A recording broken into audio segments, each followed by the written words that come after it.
Welcome to Leaders Lift, episode 37. I'm your host, Greg Cunningham, and today I want to talk about introverts and the holidays, and I'll explain why. Now, with that title, if you're an extrovert, don't run away, because I know that even you extroverts have some introverts in your life, and you'll want to understand what they're going to be facing during the holidays. So stick around for this episode. Now, introduction. So we have a camping trip planned this month for the holidays, and as I talked about the trip with my wife and then with my co-host of Gadgets for Families, Jason, I told him I was hoping to go down a couple of days before the family joined me and try and do some strategic thinking, get in some bike rides, all that kind of stuff. Jason actually suggested that I go down even earlier, and then he said something that made me think about covering this topic. He told me to go early so that I could get ready for all of the holiday stuff that was going to happen. Think lots of people in lots of places. And that stuff really doesn't align with my introvert nature. I actually hadn't thought about that, or at least not that way, but I took it to heart, and my wife agreed, the most important part. So I'll be there even longer, which is great for me. But what that got me thinking about is how those of us that are introverts can work through and deal with the holidays. In many of the early episodes, I talked about being an introvert and went into quite a bit of detail. If you want to hear more on that, or even understand what I'm talking about, go back to those early episodes, especially those related to personality styles and getting to know ourselves. For today, I just want to do a quick refresher on being an introvert and then talk about some of the things we may struggle with during the holidays, and then some of the things I plan on doing to make things a bit easier on myself. And maybe you'll get some ideas from that. So again, stick around even if you are an extrovert, because I guarantee there's an introvert in your life that could benefit from this, or you might benefit from understanding what those introverts are going through. Before I dive in, don't forget to hit that subscribe or follow button there in your podcast player. It's out on all the major podcast players that there are. Check out the show notes. You can get to those by either swiping right or scrolling down, depending on your podcast player. There's some great links there, links to our Patreon, links to some other resources, my website, and some other things that we're doing. So check out those resources. So let's start off by talking with just a quick recap of what an introvert is. Now, this is not about, which most people think it is, it's not about whether you like people or not. It's not about liking to be around others or not. This is about our energy. Now, remember that energy well I've talked about each of us having, especially over the last several episodes? It's come up a lot. That energy well that we pull from in order to get things done, and that other people draw from in order to move forward. You know, if we're a leader, we're going to definitely give off energy, and people are going to want to draw from our wells. Same thing goes with being a parent and managing our families and all that kind of stuff. So this is about that energy well. Being an introvert or extrovert, that helps us better understand what kinds of situations and activities are more likely to drain our well, and those that are more likely to help replenish it. Now, personally, and I've talked about this before too, I have more introvert tendencies, but over time, I've come closer to a balance. I think last time it was like 57, 43, or I don't know, something like that. And at first, I was very, very extreme on the introvert scale, and it took some effort to get a little more comfortable with some of the extrovert things. So I have those introvert tendencies, which means that there are certain kinds of activities that tend to drain my well more than others. And a lot of those have to do with being around large groups of people or interacting with large groups of people. Now, that may sound funny from someone that's had large teams, small teams, been in charge of big organizations, that being around those people would drain my well, but it really does. I was in a call center environment where I was constantly surrounded by people, and I would come home at the end of the day with very little left in that well. So I understand this pretty well. During the holidays, there's a little bit more of a drain, especially on those of us that are introverts. I'm not going to talk to whether it's a drain on the extroverts as well, because I just don't know that side of things. I really haven't gone there. But let me talk a little bit about some of the things that will be more of a drain than normal on an introvert. First is something that probably both introverts and extroverts are going to face, and that's finding a balance between your own needs and those of others, especially if you're in any sort of a leadership role, whether that be family, professional, community, whatever it is. Holidays are a time when finding this balance between draining and refilling your well gets more difficult to do, and that makes it even more important to do it well and to be deliberate about it. Think about it this way. If you are the leader and your team wants to have a team get together and exchange presents or whatever, and everyone is really on board with it and excited about it, it's been a rough year, everybody thinks this will be a great way to just relax and do all that kind of stuff, you're going to need to participate. And if you're an introvert, that's going to be a big drain on your energy. For family, you can't bow out of everything. Maybe you can, but at least I know I can't, even though I try sometimes. You can't bow out of everything and become a recluse, as much as I would really like to do that. Now, for example, I'd love for our camping trip coming up to just be my wife and I, but this is the mistake we made. We've already mentioned it to the grandkids. Don't ever tell little kids anything you don't want them to remember, because they will remember those things they care about. They won't remember how to brush their teeth or any of those kinds of things. But if you tell them that we're going camping, they are not going to let you get away with not going camping. So the grandkids really want to go, and they could use this time away as well. So it's been a new year for them. They've been in school and daycare, and that hasn't happened before. So I know this is something that will be good for them. So as much as I'd like it to be just my wife and I, that's not going to happen. This is also going to be an interesting year for me because it will be my first year without my mom and my dad, and it remains to be seen if that's going to make things easier or if it will make them more difficult. Where my mom used to be the center of planning a lot of the holiday stuff, is somebody else going to step up? Am I going to have to do more, or are we all just going to go our own way? Two of the three of my siblings are introverts, myself and my sister, but my brother's more of an extrovert, but at the same time, he's not big on doing big family get-togethers and stuff. So I just don't know how that's going to go. So those are the things. These get-togethers, whether they're family, professional, or whatever. All of these gatherings, you've got family, extended family, church, community, professional. Maybe it isn't even the concept of getting together, but one of the things I struggled with when we lived in Texas and were away from family is that every holiday, it seemed like I needed to make a dozen phone calls to talk to every grandparent and to let the kids talk to them. And there was just this expectation that because I wasn't there going to visit them, that we would make these phone calls. So even that kind of stuff can be a little more difficult for an introvert. So that's all of these things around gatherings. Another thing that will make it more difficult is getting out of a routine. I don't know about you, but as an introvert, I like to have some routine that I know when I'm going to get my downtime and all that kind of stuff. And it's just going to throw our routines off. And just more people in general between these gatherings and everything going on are going to draw on your time, and they're going to pull from your energy well. The other thing that can drain that well is just doing some of our routine, normal activities. Lots of people in stores, and don't even get me started on how much I have to avoid stores on Black Friday.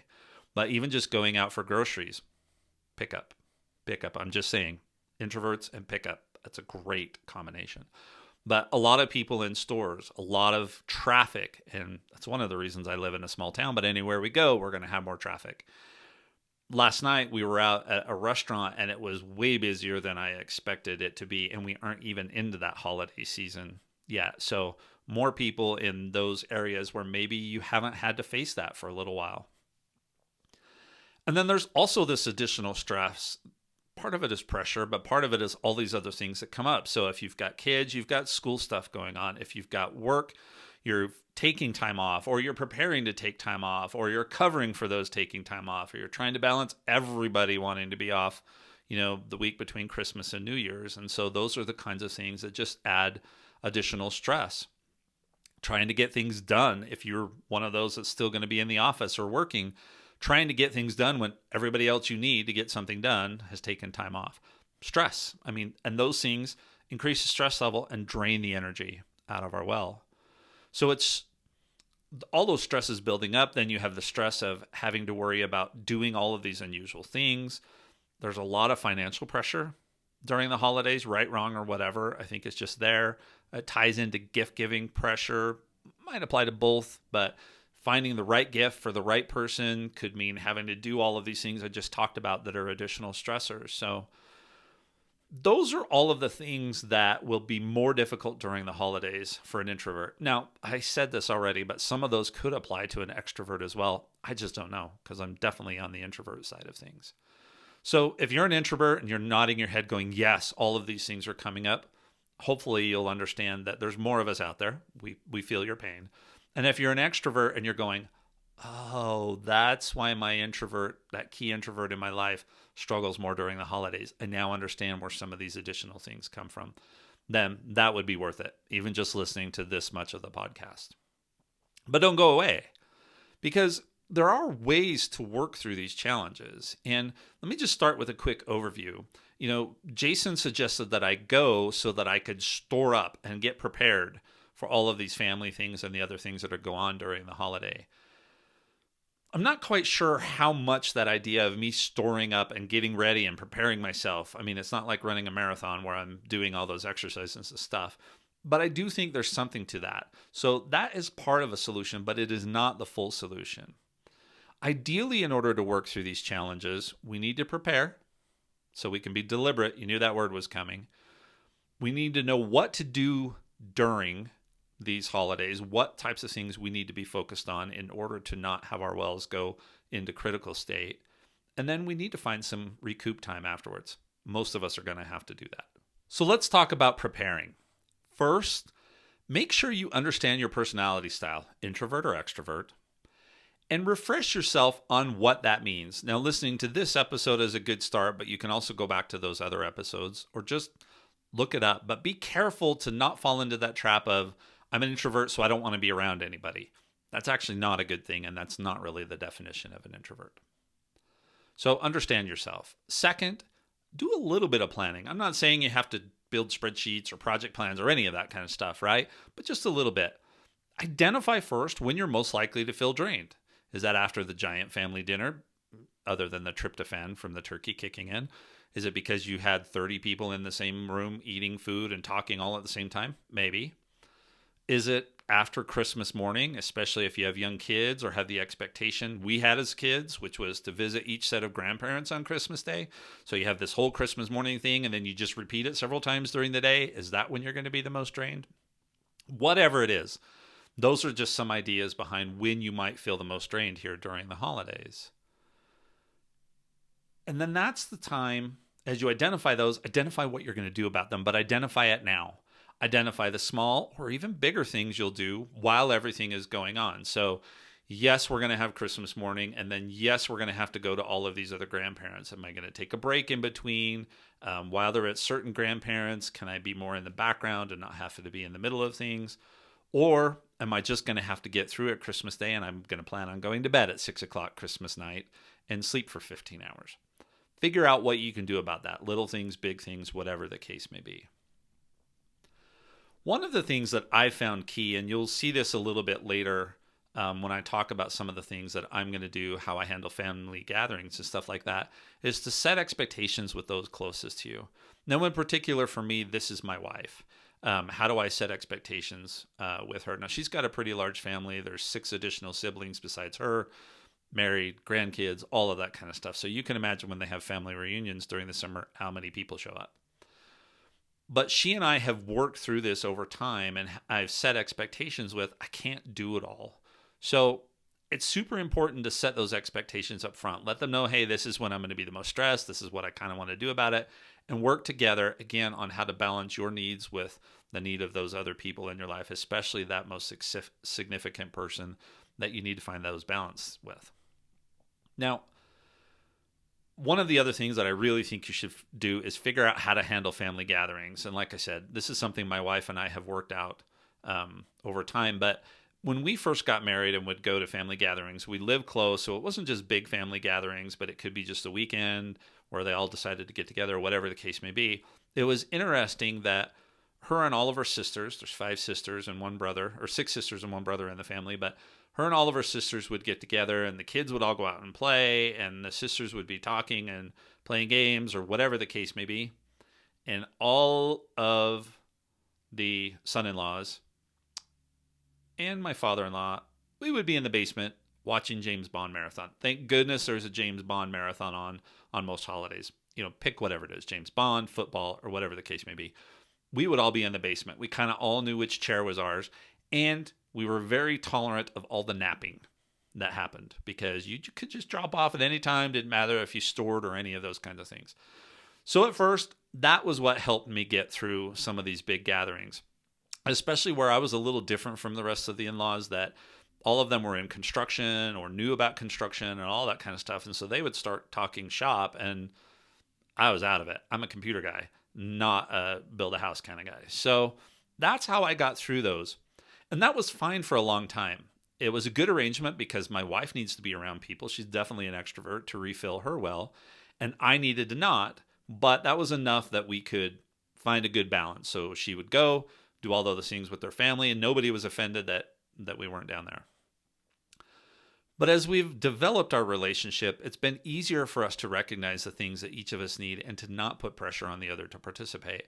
And now I actually bow out either early. So, think about if there's a family dinner, we live close now, so it's much easier. But if there's a family dinner, I show up, a few minutes before dinner. I stay for a little while after, but then I don't sit around and watch the movies or football or most of that other kind of stuff. And she's okay with that, and her family has at least come to accept that. So that's something that we've had to work out over time. And when we're able to, we actually plan gatherings for her to get that interaction. So like I said, she goes over there or we invite people here, and she gets that interaction that she definitely needs with people. And then I just know that I can go eat the meal, talk to a few key folks or whatever it is, right? And then I can go home and we're both on the same page about that. And this is why it's so important to set those expectations and be on the same page because, there used to be this conflict. Well, I need to go or she's going to be upset with me or her family's going to be upset. And it just took some time for us to figure out this balance. So that's how we used to do things and that's how I do them now. This plan will be individual to you, so figure it out. Now, beyond that, there's some other things that I'm making part of my plan for the holidays. And part of that is setting some professional versus personal expectations. So I've got consulting clients. I'll be setting expectations with them about my availability and all that kind of stuff. And as far as this podcast and the Gadgets for Families podcast go, there may be some programming changes. There may be weeks that we just don't record because I'm taking some time off. My son from Texas, he's going to be here for a couple of weeks. And as much as I'd like to take that whole 2 weeks off and just go biking with him, I won't be able to do that. One, I would go crazy to a certain extent. But two, it's just not practical. But I am going to take key times and arrange my schedule accordingly. That's going to help me spend time with him, but also be able to defrag from what's been going on from the year, recoup, all of those kinds of things.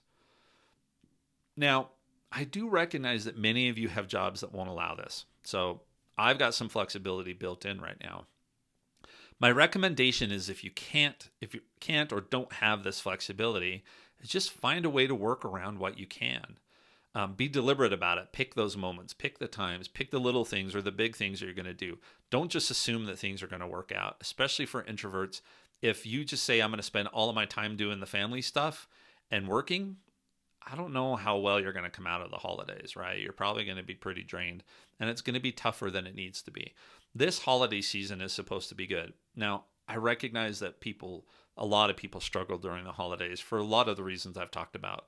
Maybe they don't have family to spend it with or these additional pressures or whatever the case may be. But if anything you can do to be deliberate about how you manage some of these things, you're going to be better off. Now, for me, the other thing I'm going to do is I'm going to be selective but transparent about family activities. Like I said, with my mom and dad both gone, I don't know what things are going to be like on that side of the family. I do pretty much know what things are going to be like on my wife's side of the family. And so I'm going to be selective about that kind of stuff. And even this camping trip that we have, we were intended to have family come down and visit for dinner and all that kind of stuff. And that's changing, and that's okay, because we're all being transparent with each other about what the expectations are be, what we can and can't do, and just realizing that we have to evolve life. I mean, my kids are all adults now and have their own lives. Grandkids, how do we balance that? So things change, but being transparent, talking about it, and working through it is the most important thing.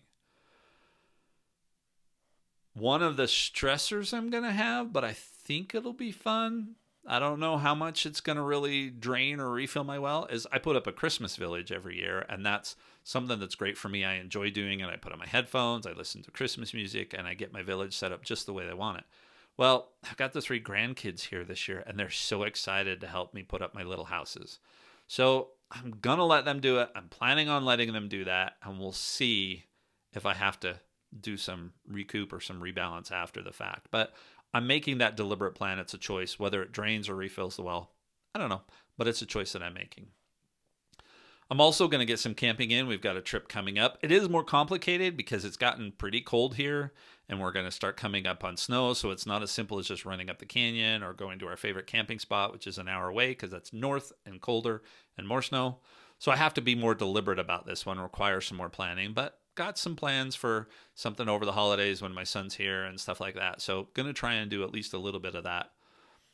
Biking, I've got to get some biking in. So even yesterday, I went out and did a bike ride in 35-degree weather. I had lots of layers on, but it was great. It was just what I needed. It's that struggle with biking because of winter. So I got to figure out how to do that. And I did just want to throw a clarification in here. When I go out and bike, I pretty much go out and bike by myself. I don't bike with a lot of people, and I try and go when I won't run into a million people on the trails. If I went with a group, I think it'd be counterproductive because I'd feel pressure about how good a shape was I in versus others, how good was I versus others, all of that kind of stuff. Because if you're riding on a trail and you're the one that's 2 miles behind everybody else, it's kind of obvious that you're struggling.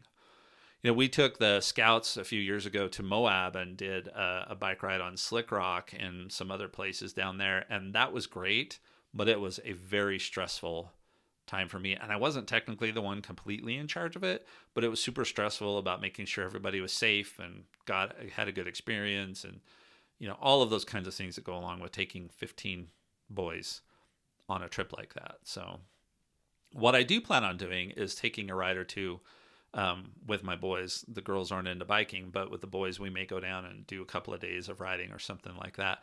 But even that is not as replenishing for me as a solo ride. It'll be good time, and I'm going to do it, but I still am going to need my solo time.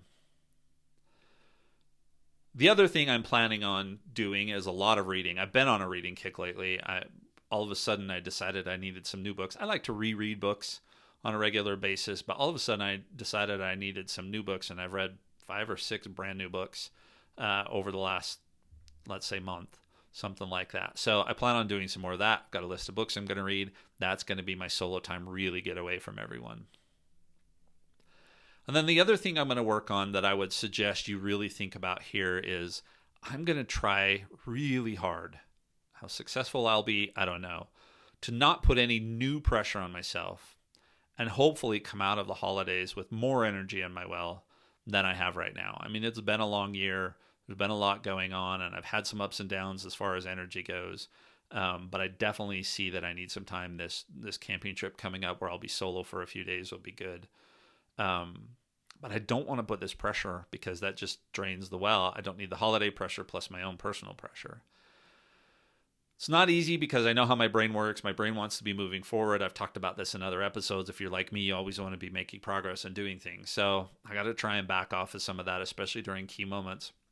So that's something else I'm going to try and do over the holidays. And we'll see how successful I am at doing that. And like I said, hopefully come out of this and start the year off with more energy than what I have right now. And hopefully you'll think about doing that too. I think that might apply to whether you're an introvert or an extrovert. Figure out how to come out of the holidays back refreshed versus just even more drained and needing a vacation from your vacation. So for those introverts out there, I hope this will help you think of some ways that you can handle any of the additional stress or concern or this draining of your well that comes up over the holidays. If you're not an introvert and are still listening, thank you. But maybe this will also give you some better insight into those introverts in your life. Some of the struggles that they're going to have if you ask them to go out to 3 holiday parties in the same week, right? Some of those kinds of things. Give you that insight. And then if nothing else, you can at least be transparent and set expectations with each other about how you're going to handle some of these things. The keys for this are really to know yourself and that applies to introverts and extroverts, and then to be deliberate about how you go through the holidays. Not just let them happen, not just get run over, which is so easy to do with everything that's going on. And how you do that will be unique to your own circumstances. But hopefully I've given you some ideas by talking about some of the things that I plan on doing. Go through, prepare now, make it just a little plan, know what you're going to do, set expectations, and then try and come out of it with more energy, or at least the same level than you had going into it. Thanks again for listening, and until next week, figure out your plan for the holidays and maybe help someone else do the same. Thanks again. Have a great one.